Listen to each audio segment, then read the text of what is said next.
வணக்கம் ஃப்ரெண்ட்ஸ், நம்ம இந்த வீடியோவில் பார்க்க போகிறது என்னன்னு பார்த்தீங்க அப்படின்னா டிஎன்யூஎஸ்ஆர்பி எஸ்ஏ எக்ஸாமோட சைக்காலஜி டாபிக் நம்ம பார்த்துக்கிட்டு வரோம். ஸோ அந்த சைக்காலஜி டாப்பிக்கில் உள்ள வீடியோஸ் தான் நம்ம பார்க்க போகிறோம். Second video. ஆல்ரெடி ஃபர்ஸ்ட் வீடியோவில் ஒரு 5 different type of psychology sum பார்த்துருக்கோம். ஸோ இது செகண்ட் வீடியோ. ஸோ இந்த வீடியோவில் ஃபர்ஸ்ட் கொஷின் பாருங்கள். இந்த கொஷின் கொஞ்சம் ட்ரிக்கியான கொஷின் தான், பட் புரிஞ்சுக்கலாம்.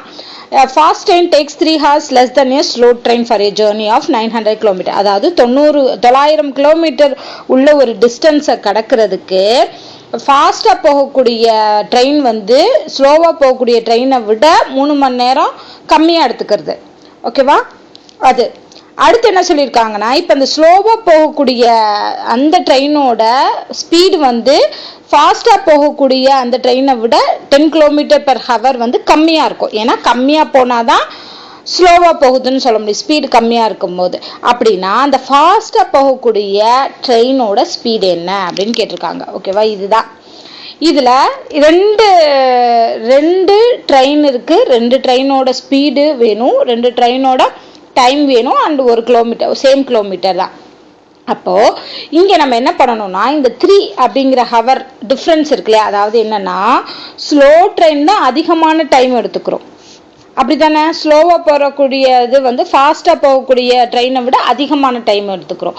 அப்போ ஸ்லோ ட்ரெயினோட டைம் மைனஸ் ஃபாஸ்ட் ட்ரெயின் அதோட டைம், இதை ரெண்டையும் கழிச்சோம்னா, ஃபாஸ்ட் ட்ரெயினோட டைமையும் கழிச்சோம்னா தான் அந்த 3 hours. ஸோ ஸ்லோ ட்ரெயினுக்கு ஒரு டைம் இருக்குமா, அப்போ 10 மணி நேரம் போகுது அப்படின்னா ஃபாஸ்ட் ட்ரெயின் 7 மணி நேரத்தில் போயிடும். அப்போனா தான் 10 - 7 3 ஹவர்னு கொடுத்துருக்கோம். 3 ஹவருங்கிறது கிடைக்கும். ஏன் நான் 3 எடுத்துக்கிறேன், இங்கே கொடுத்துருக்காங்க. ஃபாஸ்ட் ட்ரெயினுக்கும் ஸ்லோ ட்ரெயினுக்கும் இடையே உள்ள அந்த டிஃப்ரென்ஸ் 3 மணி நேரம். ஓகேவா? அடுத்த டிஸ்டன்ஸ் 900 கிலோமீட்டர் தான். ரெண்டுமே 900 கிலோமீட்டர் தான் போக போகுது. ஸோ டிஸ்டன்ஸ் மாறாது. இப்போ நம்ம என்ன கண்டுபிடிக்கணும்? ஸ்பீடு தான் கண்டுபிடிக்கணும். So speed. ஓகேவா?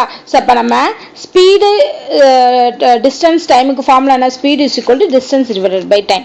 ஃபர்ஸ்ட்டு நமக்கு இந்த 3 ஹார்ஸுங்கிற டைம் கிடைச்சதுனால இந்த ஸ்லோ ட்ரெயினுக்கும் ஃபாஸ்ட் ட்ரெயினுக்குடைய டைமை கண்டுபிடிப்போம். அதை ரெண்டையும் கழிச்சோம்னா 3 மணி நேரம். அதை வச்சு நம்ம ஒரு ஈக்குவேஷன் ஃபார்ம் பண்ணிடலாம். அந்த ஈக்குவேஷன் ஃபார்ம் பண்ணி நம்ம ஸ்பீடு என்னன்னு கண்டுபிடிச்சிடலாம். ஓகேவா? ஸோ இதில் என்னன்னா, நம்ம டைம் ஃபார்முலா எழுதும்போது t is equal to d divided by s ன்னு கிடைக்கும். ஸோ ஃபர்ஸ்ட் ஸ்லோ ட்ரெயினுக்குரிய டைம் கண்டுபிடிக்க போகிறோம். ஸ்லோ ட்ரெயினுக்குரிய டைம் எப்படி கண்டுபிடிக்க போகிறோம்? டிஸ்டன்ஸ் அதே 900 தான். ஸோ 900 டிவைடட் பை ஸ்பீடு நமக்கு தெரியாது. ஸ்லோ ட்ரெயினோட ஸ்பீடு நமக்கு தெரியாது. நம்ம ஸ்பீடை எஸ்னே வச்சுக்கலாம். ரெண்டோட ஸ்பீடுமே நமக்கு தெரியாது.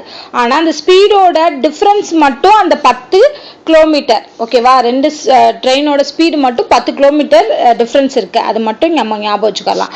ஸோ அடுத்து மைனஸ் போடுறோம். ஃபாஸ்ட் ட்ரெயினுக்கும் சேம் கிலோமீட்டர் தான். ஸோ 900 டிவைடட் பை ஸ்பீடு நமக்கு தெரியாது. பட் ஸ்பீடுக்கு உள்ள டிஃப்ரென்ஸ் 10 கிலோமீட்டர். அப்போ ஃபாஸ்ட்டாக போகக்கூடிய ட்ரெயினுக்கு நம்ம எடுத்தோம்னா எஸ் ப்ளஸ் 10 கிலோமீட்டர். ஏன்னா இது ஸ்பீடாக போகுது இல்லையா? இதே இது நீங்கள் இங்கே கூட போடலாம். 900 டிவைடட் பை எஸ் போடும்போது எஸ் மைனஸ் 10 போட்டு இங்கே வெறும் எஸ் போடலாம். இப்படி எழுதலாம். எஸ் மைனஸ் 10 இங்கே போட்டோம்னா இங்கே எஸ்ன்னு எடுத்துக்கலாம். ஸோ இப்படி எடுத்துருந்தோம்னா நம்ம என்ன பண்ணணும்? கரெக்டாக எழுதணும். இங்கே எஸ் போட்டோம்னா இங்கே எஸ் ப்ளஸ் 10. ஏன்னா இது ஃபாஸ்ட்டாக போகக்கூடிய ட்ரெயின். அதனால இது 10 கிலோமீட்டர் ஸ்பீடு அதிகமாக தான் போகும். ஓகேவா? ஸோ இப்போ இதுக்கு ஈக்குவல் டு 3 ஹவர்ஸ். ஏன்னா ரெண்டுக்குமே நம்ம டைம் தான் கண்டுபிடிச்சிக்கோ. ஸோ டைமுக்கு ஈக்குவல் பண்ணியாச்சு. இதை சால்வ் பண்ணலாமா? இது ஈஸியாக சால்வ் பண்ணலாம். எப்படி பண்ணலாம்னா, 900 இருக்குது. அப்போ நம்ம என்ன பண்ண போகிறோம்னா, எல்லாத்தையுமே 900 டிவைட் பண்ணுங்க. நம்ம ஈக்குவேஷனை சிம்பிளிஃபை பண்ணுறதுக்கு. அப்போ 1/s கிடைக்கும். இங்கே 1/s + 10 கிடைக்கும். இங்கே 3 டிவைடட் பை 900 கிடைக்கும். ஸோ இதை அடித்தோம்னா 300 இங்கே இருக்கும். ஓகேவா?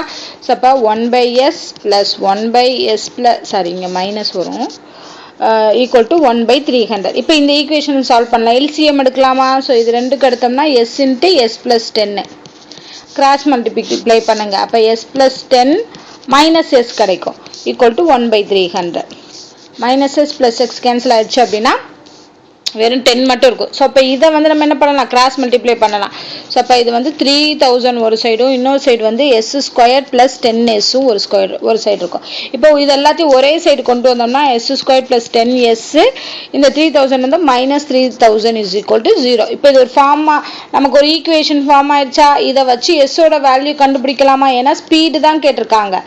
ஓகேவா, ஸ்பீடு வேணும். அதே மாதிரி ஃபாஸ்ட் ட்ரெயினோட ஸ்பீடு தான் நமக்கு வேணும். அதாவது s+10 நம்ம ஃபைனலாக கண்டுபிடிக்கணும்.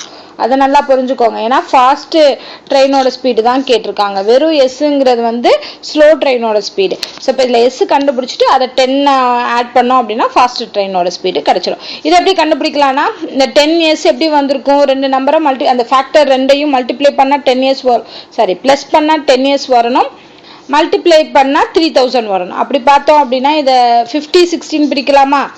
ஸோ 30 3000 கிடைக்கும். அண்ட் அது மைனஸில் வரணும். அப்போ மைனஸில் வரணும், இது ப்ளஸில் வரணும். அப்படிங்கிறப்போ நம்ம என்ன பண்ணலாம், இதுக்கு ஸ்மாலாக இருக்கக்கூடிய நம்பருக்கு மைனஸ் போட்டோம்னா இதை ப்ளஸ் பண்ணும்போது 10 வந்துடும், மல்டிப்ளை பண்ணும்போது இது வந்துடும். அப்போ s - 50 ஒரு ஃபேக்டரு, s + 60 ஒரு ஃபேக்டர் கிடைக்கும். அண்டு இதை வந்து எஸ்ஸோட வேல்யூவை கன்வெர்ட் பண்ணும்போது 50, -60. நல்லா ஞாபகம் வச்சுக்கோங்க, எப்பயுமே நெகட்டிவ் வேல்யூ வராது. ஸோ பாசிட்டிவ் வேல்யூ மட்டும்தான் ஸ்பீடுக்கு எடுத்துக்கிறோம். ஸ்பீடு வந்து s = 50. அண்டு இங்கே நம்ம என்ன கண்டுபிடிக்கணும், ஃபாஸ்ட் ட்ரெயினோட ஸ்பீடு வந்து s + 10ன்னு வச்சுருக்கோம். ஸோ +10 ஆட் பண்ணோம்னா 60 km/h. ஸோ ஆன்சர் வந்து 60 கிலோமீட்டர்.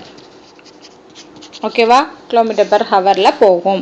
ஸோ இதில் வந்து இந்த ஈக்குவேஷன் தான், இந்த இதை கரெக்டாக, இந்த ஸ்டெப்பை நம்ம கரெக்டாக போட்டுட்டோம் அப்படின்னா ஈஸியாக ஆன்சர் ஃபைண்ட் அவுட் பண்ணிடலாம். ஸோ இந்த மாதிரி சம்ஸ் வந்து கொஞ்சம் நமக்கு எஸ்ஏ எக்ஸாமில் கேட்பாங்க, இந்த மாதிரி ட்ரிக்கியான கொஷின்ஸு. ஸோ ப்ராக்டிஸ் பண்ணுங்கள், ஈஸியாக வந்துடும். அடுத்த கொஷின் பாருங்கள், find the square root of 2601. 2601ஓட ஸ்கொயர் ரூட் கேட்டிருக்காங்க. ஸோ ஸ்கொயர் ரூட்லாம் கேட்டாங்கன்னா ஃபஸ்ட்டு இந்த மாதிரி பெரிய பெரிய நம்பருக்கு கேட்கும்போது ப்ரைம் ஃபேக்டரைசேஷன் போடுங்க. ஸோ ப்ரைம் ஃபேக்டரைசேஷன் போடும்போது என்னென்னா, இதை வந்து நார்மலாக பார்க்கும்போது 3ஆல் மல்டிப்ளை ஆகும். ஓகேவா, ஸோ 8 3 24, மிச்சம் 20, 6 3 18, மிச்சம் 21, 7 61. அகெயின் இதை 3ஆல் போடலான்னு நினைக்கிறேன். 2 டைம்ஸ் போடலாம், மிச்சம் 226 வரும். அகெயின் 8 டைம்ஸ் வரும், மிச்சம் 27 9 டைம்ஸ் வரும். அடுத்து 289 அப்படிங்கிறது எதோட ஸ்கொயர்னா 17ஓட ஸ்கொயர். அப்போ 17 × 17 289. ஸோ அப்போ பாருங்கள், நமக்கு அழகாக வந்துருச்சு. 3 × 3 × 17 × 17. இது ஸ்கொயர் ரூட் அப்படிங்கிறதுனால 2 3க்கு ஒரு 3 எடுத்துக்கலாம், 2 17க்கு ஒரு 17 எடுத்துக்கலாம். ஸோ 3 × 17 அப்படிங்கிறது 21 51. ஸோ அப்போ இதோட ஸ்கொயர் ரூட் வந்து 51. ஓகேவா, ஸோ ஆன்சர் இதுக்கு 51. நெக்ஸ்ட் கொஸ்டின் பாருங்க, பர்சனாலிட்டி என்ற வார்த்தையிலிருந்து 3வது 4வது 5வது 7வது மற்றும் 10வது எழுத்துக்களை கொண்டு ஒரு அர்த்தமுள்ள சொல் உருவாக்கப்பட்டால் அந்த வார்த்தையின் முதல் எழுத்து என்ன? ஸோ இதில் பாருங்க, ஃபர்ஸ்ட் எந்த வேர்டு, தேர்டு, அடுத்து 4th word S, 5th word வந்து ஓ, 6th விட்டுருங்க, 7th வேர்டு வந்து ஏ, 8th 9th 10th வேர்டு வந்து டி. ஸோ இதை வச்சு என்ன வார்த்தை எழுத முடியுமோ அந்த வார்த்தையை கண்டுபிடிச்சிட்டு அதோட முதல் லெட்டர் என்ன, இதை பார்த்தாலே சொல்லலாம். ரோஸ்ட்னு எழுதலாமா? ஸோ அப்போ இதோட முதல் எழுத்து ஆர். ஸோ இதுக்குரிய ஆன்சர் வந்து ஆர்.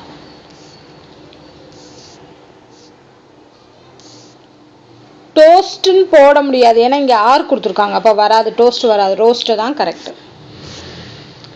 அடுத்த கேள்வி, இந்த ஃபாலோயிங் நம்பர்ஸ் பின்வரும் எண் வரிசையில், இங்கே கொடுத்துருக்க எண் வரிசையில் ஒரு இரட்டை எண்ணை தொடர்ந்து உடனடியாக 3ஆல் வகுபடும் ஆனால் உடனடியாக இரட்டை எண்ணால் வகுபடாத ஒரு எண் எத்தனை முறை வருகிறது? ஆக்சுவலாக நம்ம இங்கிலீஷ்லேயே பார்க்கலாம். இந்த following number sequence how many times an even number is immediately followed by a number divisible by 3. ஓகேவா, ஸோ ஒரு ஈவன் நம்பர் இருக்கணும், அடுத்து இந்த ஈவன் நம்பருக்கு அடுத்து வரக்கூடிய நம்பர் வந்து டிவிசிபிள் பை 3ஆக இருக்கும். ஸோ டிவைடட் பை 3ஆக வரணும், but not immediately preceded by an even number. ஆனால் இதுக்கு அதாவது ஃபாலோ பண்ணி வர்றது வந்து டிவைடட் பை 3ஆக இருக்கணும், ஆனால் இதுக்கு முன்னாடி உள்ளது வந்து நாட் ஈவன் நம்பர். ஓகேவா, ஸோ நான் ஈவன் நம்பராக இருக்கணும். இதுதான் வந்து கண்டிஷன். ஸோ அப்போ நம்ம ஃபஸ்ட்டு என்ன பண்ணோம்னா அந்த சென்டரில் உள்ளது என்னன்னு பாருங்கள். Even number. ஈவன் நம்பர் எங்கெங்கெல்லாம் இருக்கோ அதை பாருங்கள். ஸோ ஈவன் நம்பரை ஃபஸ்ட்டு 8 எடுத்துக்கலாம். 8க்கு முன்னாடி இருக்கிறது நான் ஈவன் நம்பர் தான். ஓகேவா? அடுத்து வரக்கூடிய நம்பர் 3ஆல் வகுப்படும். அப்போ 783ங்கிறது கண்டிப்பாக வரும். அடுத்த ஈவன் நம்பர் பாருங்க. அடுத்த ஈவன் நம்பர் 6க்கு முன்னாடி நான் ஈவன் நம்பர் இருக்கு. ஆனால் அடுத்து வந்து ÷ 3 கிடையாது. அப்போ அதை விட்டுருங்க. 8 எடுத்துக்கிட்டோம்னா 8 வரும். நான் ஈவன் நம்பராக வரணும். ஃபர்ஸ்ட் இருக்கிறது நான் ஈவன் நம்பராக வரணும். அப்போ இது வராது. 2 எடுத்துக்கலாம். 2க்கு முன்னாடி நான் ஈவன் நம்பர் வருது. பட் 4 வந்து ÷ 3 இல்லை. 4 எடுத்து பார்ப்போம். 4 எடுத்து பார்த்தாலும் நாட் ÷ 3 அடுத்த நம்பர், அதுவும் வராது. 6 எடுக்கலாமா? எஸ், 6 வந்து முன்னாடி நான் ஈவன் நம்பர் வருது. இங்கே அடுத்து வந்து ÷ 3 வருது. அப்போ 7, 6, 9 வரலாம். ஓகேவா? அடுத்து 8 எடுக்கலாம்.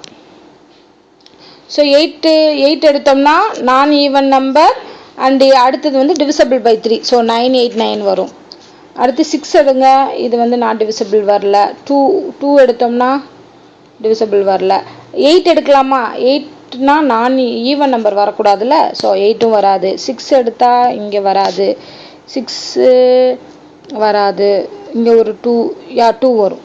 ஸோ 3, 2, 6 வருமா? ஏன்னா 3 வந்து நான் ஈவன் நம்பர். அதே மாதிரி அடுத்து வந்து டிவிசிபிள் பை 3 இருக்குது. அப்போ அவ்வளோதான். அடுத்து வந்து வேறு ஈவன் நம்பர். அப்போ டோட்டலாக இந்த மாதிரி நம்பர் எத்தனை தடவை வருது? 4 டைம்ஸ் வருது. ஸோ ஆக்சுவலாக தமிழ் டிரான்ஸ்லேஷன் வந்து தப்பாக இருக்குது. அதனால் நம்ம இங்கிலீஷ்லேயே பார்த்தாச்சு. ஸோ ஆன்சர் எதுக்கு? 4. ஃபைனலாக பாருங்கள், அனலாகி மாதிரி வச்சு கேட்டிருக்காங்க. ஸோ 7க்கும் 342க்கும் ஒரு ரிலேஷன் இருக்குது. அது என்னன்னு கண்டுபிடிச்சோன்னா அதே ரிலேஷன் தான் 9க்கும் அதுக்கடுத்து வரக்கூடிய நம்பருக்கும் இருக்கணும். இந்த அனலாகியில் பாருங்களேன், இங்கே இருக்கக்கூடிய நம்பர் வந்து சிங்கிள் டிஜிட்டில் இருக்குது. இங்கே இருக்கக்கூடிய நம்பர் வந்து கியூப், அதாவது 3 டிஜிட் நம்பராக இருக்குது. அப்போ கண்டிப்பாக இங்கே வந்து ஸ்கொயரோ கியூபோ தான் பண்ணியிருக்கணும். ஸ்கொயர் பண்ணாலும் 49 தான் வரும். அப்போ கண்டிப்பாக கியூப் பண்ணும்போது தான் இவ்வளோ பெரிய நம்பர் வரக்கு சான்ஸ் இருக்குது. ஸோ 7 கியூப் பாருங்கள். 7 கியூப் பார்த்தீங்கன்னா 7 கியூப் வந்து 343. ஆனால் இங்கே என்ன கொடுத்துருக்காங்க? 42 கொடுத்துருக்காங்க. அப்போ இதுலேருந்து ஒன்றை கழிக்கலாமா? அதுதான் ஆன்சர். அப்போது என்ன பண்ணணும்னா ஃபஸ்ட்டு நம்பரை கியூப் பண்ணிவிட்டு அதுலேருந்து ஒன்றை சப்ராக்ட் பண்ணணும். இங்கே 9 பவர் கியூப் வந்து 729 வரும்.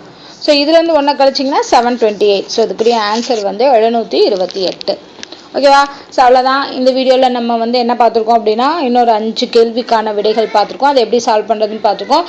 ஸோ இதே மாதிரி தொடர்ந்து நம்ம சேனலில் ஃபாலோ பண்ணுங்கள். எஸ்ஏ எக்ஸாமில் உள்ள சைக்காலஜியான டிஃப்ரெண்ட் டைப் ஆஃப் கொஷின்ஸ் வந்து நம்ம பார்க்கலாம்.